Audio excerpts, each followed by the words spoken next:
Welcome to my YouTube channel ओडी एजुजन। तो आज आपण मानक पई एसएसटी एग्जाम रे सेवक सेविका एवं टीएलएस मानकर एनवायरमेंटल स्टडी रे आस्तवा पेडागोजी क्लास नै आछि। हम आगर गोटे क्लास करथिले जेमे सेकंड क्लास। तो आज सेकंड क्लास सहित मु आछि। तो लास्ट क्लास रे मु आपण मानक गोटे होमवर्क क्वेश्चन देइथिली। तो देखिया क्वेश्चन कोन आछला, निम्नोक्त मध्यरु केउठी क्रियाशील उपकरण नुहे। निम्नोक्त मध्यरु केउठी क्रियाशील उपकरण नुहे।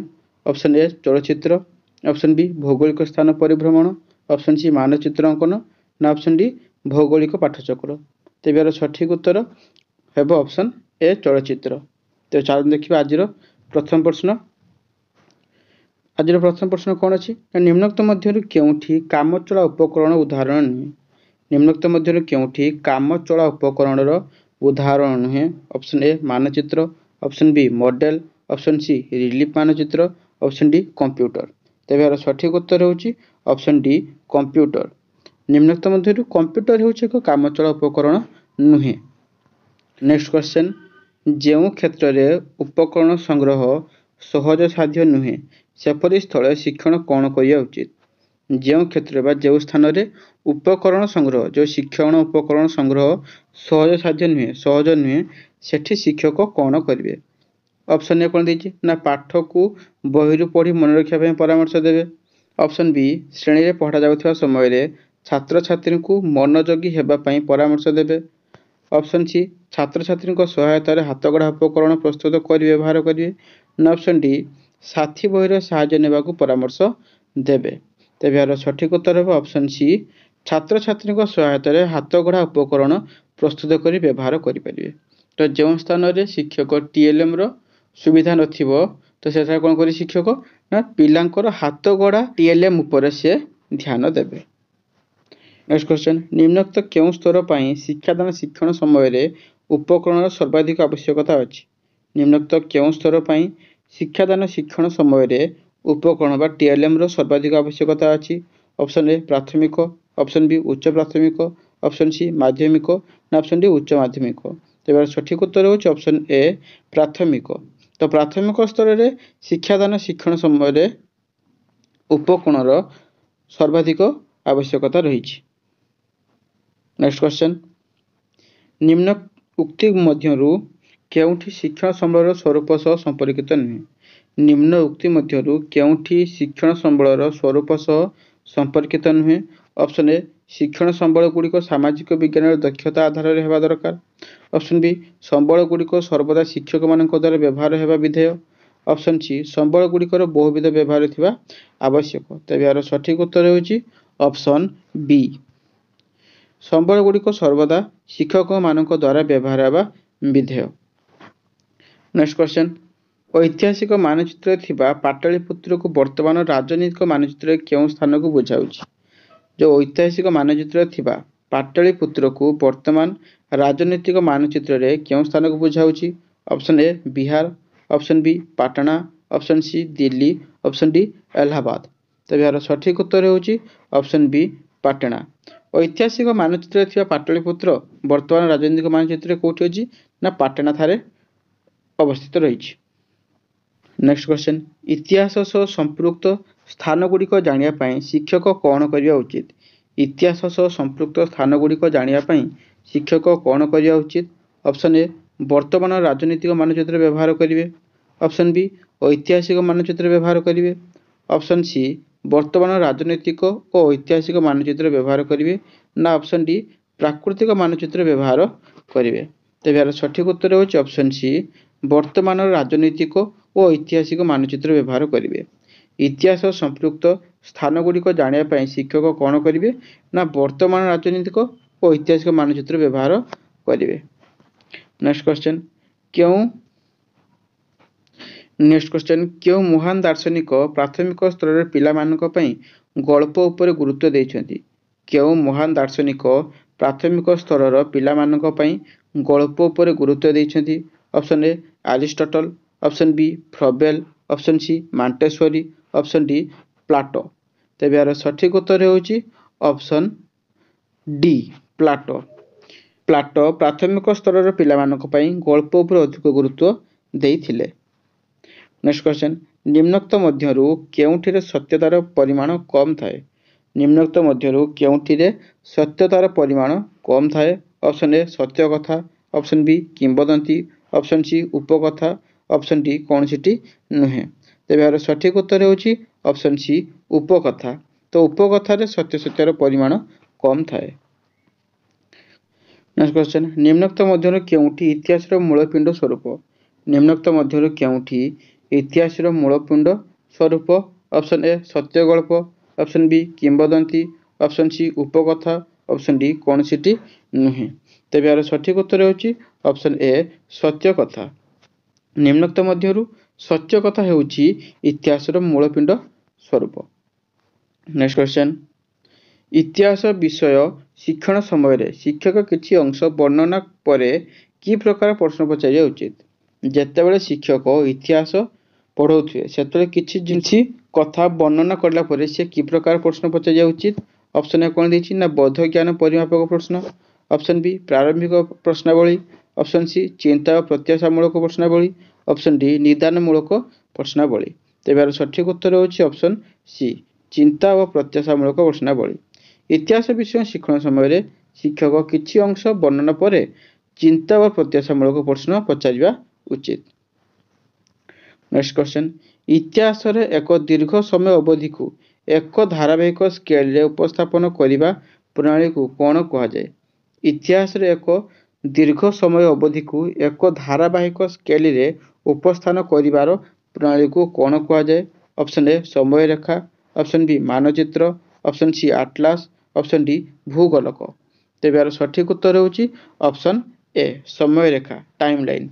इतिहासर एक दीर्घ समय अवधि को एक धारावाहिक स्केल रे उपस्थापन करिया प्रणाली को कोन कहा जाय ना समय रेखा बा ताको टाइमलाइन कहा जाय। नेक्स्ट क्वेश्चन, निम्नोक्त मध्यरु केउठी उत्तम मानचित्र वैशिष्ट्य। कोठी गोटे उत्तम मानचित्रर कोडा तार संख्या रही। ऑप्शन ए मानचित्र तले तार मान दिया जावा दरकार, जोटा कि सबु मानचित्र दिया जाय थाए। सेतिर अक्षांश द्राघिमा थिबा दरकार, एटा भी प्राय सबु मानचित्र थाए। ऑप्शन सी व्यवहृत संकेत गुड़िक गोटे टेबुल रे दर्शा जिबा दरकार, जो तार जो संकेत दिया हिथिबो तो से संकेत गुड़िक कोन थिबो ना गोटे टेबुल रे दिया जायथिबो। प्राय सबु मैप रे व्यवहार मध्ये दिया जाय थाए। तो ऑप्शन डी कोन देछि उपरोक्त समस्त। तबे यार सठिक उत्तर हो ऑप्शन डी उपरोक्त समस्त। तो निम्नोक्त मध्यरु उत्तम मानचित्र वैशिष्ट्य कोन, से मानचित्र तळे तार मान दिया जिबा दरकार, सेतिर अक्षांश द्राघिमा थिबा दरकार, सेटा मध्ये रहिबा दरकार।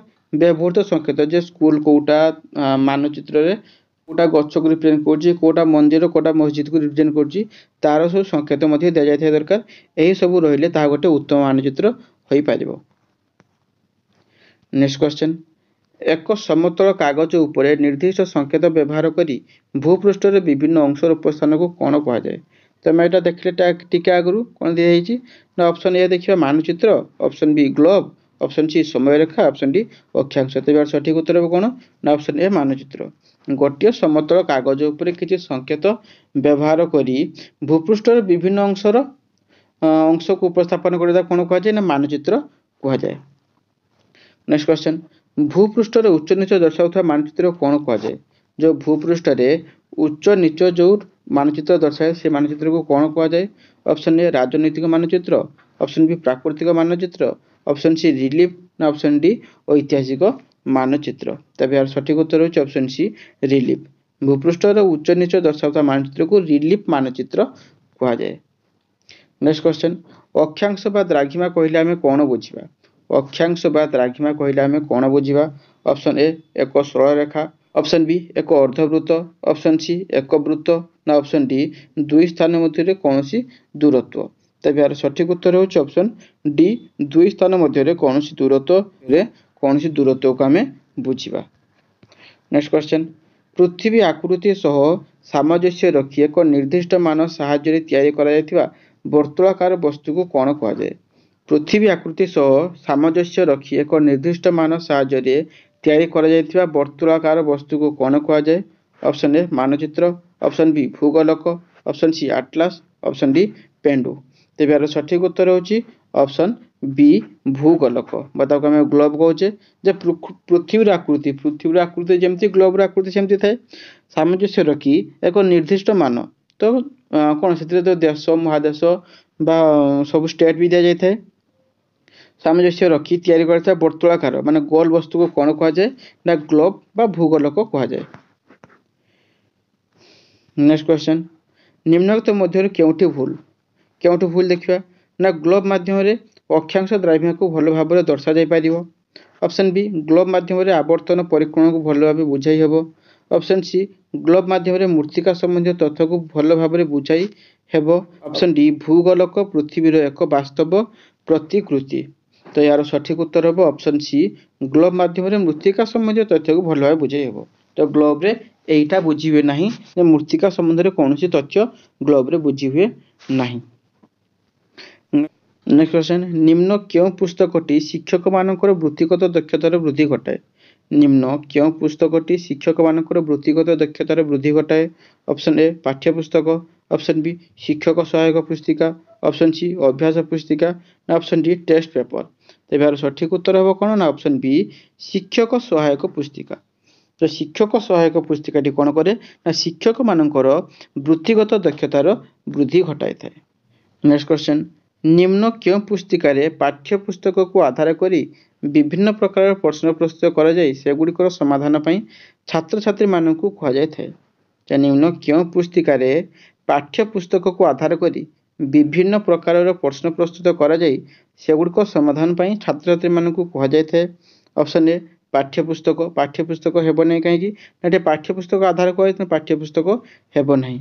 शिक्षक सहायक पुस्तिका मान थाए ना शिक्षक मान तेणु यहाँ भी उत्तर हेब नहीं। ऑप्शन सी अभ्यास पुस्तिका कौन थाए ना छात्र मानक थाए लास्ट रे कौन रहा शिक्षक साथी शिक्षक मानक तेणु छात्र छात्री मानक कौन थाए ना अभ्यास पुस्तिका जहाँ को आम वर्कबुक कही था। तो जो क्वेश्चन देता कौन ना निम्न पुस्तिका कौन देता ना निम्न क्यों पुस्तिका माने अभ्यास पुस्तिकार कौन थाए ना पाठ्यपुस्तक को आधार करी विभिन्न प्रकार प्रश्न प्रस्तुत करा जाय सेगुड़िक समाधान पाई छात्र छात्री मानकु कहा जाय थाए। तो यार सठिक उत्तर कौन ना अभ्यास पुस्तिका वर्कबुक आम ताकू कहूँ। नेक्स्ट क्वेश्चन बा लास्ट क्वेश्चन। तो ये क्वेश्चन आपण मानक पई मु होमवर्क नहीं आछि एटा आपन को होमवर्क क्वेश्चन यार आंसर आपण मते कमेंट रे यार आंसर आपण माने मते कमेंट रे देबे। तो क्वेश्चन कौन रहा ना संबल कक्ष को आधार करी निम्न क्यों तथ्यटी भूल। संबल कक्ष को आधार करी निम्नर क्यों तथ्यटी भूल। ऑप्शन ए कौन देछि यह केवल शिक्षार्थी उपयोगी। ऑप्शन बी पिला मानकर स्वशिक्षण सहाय्य करे ना ऑप्शन सी श्रेणीगृह शिक्षकों को अधिक फलप्रद कहे ना ऑप्शन डी यह स्वल्प समय मध्य दक्षता हासिल में सहाय्य करे। तो यार आंसर आपण माने मते कमेंट रे जणेबे। तो आज ये जदि आपण मानक वीडियो भल लगी थाए तो वीडियो को लाइक करंतु। यदि आपण मानक सांग माने मध्य OSSC SST एग्जाम प्रिपेयर होचंती तेबे तांको सहित वीडियो शेयर करंतु एवं आम चैनल को सब्सक्राइब करंतु। धन्यवाद।